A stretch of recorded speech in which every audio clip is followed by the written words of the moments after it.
Hey guys, it's me Zain, and today we're gonna talk about a few tips for succulent beginners.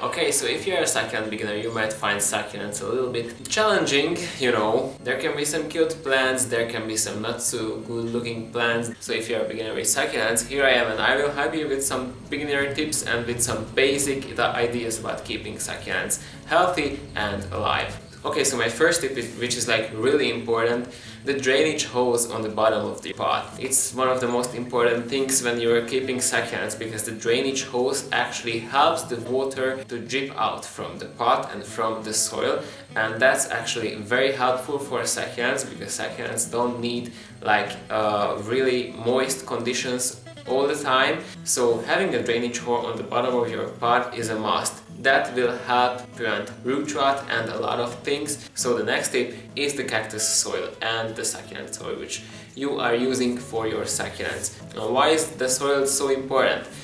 If you are using a succulent soil, that has to be free draining and not very water retentive, which will help the water actually escape quickly from the pot, and that is very important for succulents because they don't need constant moisture. They need this constantly changing water and moisture level in the pot because that's how they evolved. And if you want to know more things about the succulent soil, which is good for the succulents, which is not good for the succulents, you can check out the info card in the corner.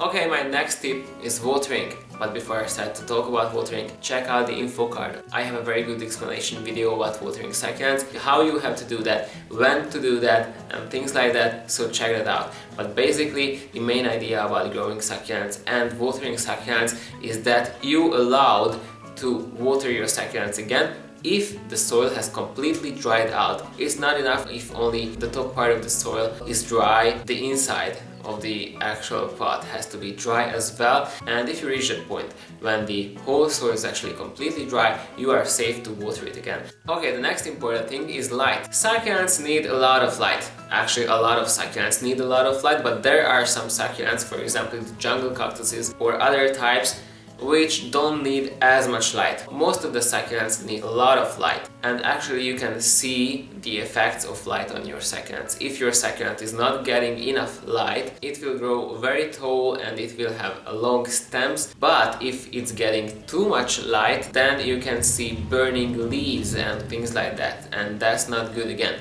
So the right amount of light is a lot of hours of sunlight through all day. In the hot summer days, when the noon and afternoon sun is just hitting on everything with very strong rays and it's very warm outside, that might be actually bad for your plants because some succulents can easily burn on that amount of light. And here comes my next tip.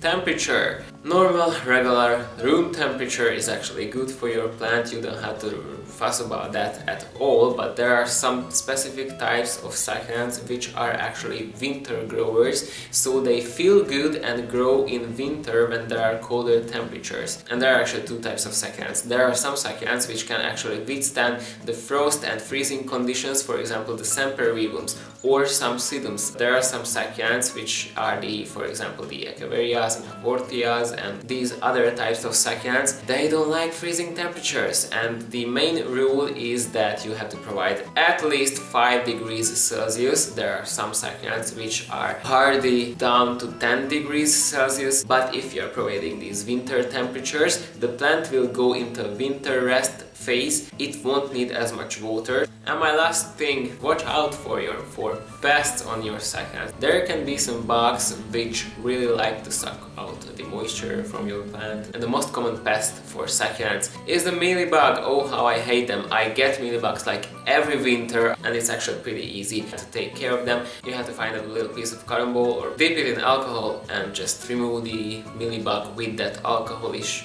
Q-tip something. If you won't do that, it will spread. So okay guys, these were my tips for succulent beginners, and I hope you like these tips, and I think these tips are very important if you are growing succulents because these tips help me a lot as well. So I hope you like this video. If you liked it, click on the like button, leave a comment, subscribe to this channel, subscribe to my other channel, and you can follow me on Instagram as well. You can find all the links down in the info box. So see you next time. Bye guys!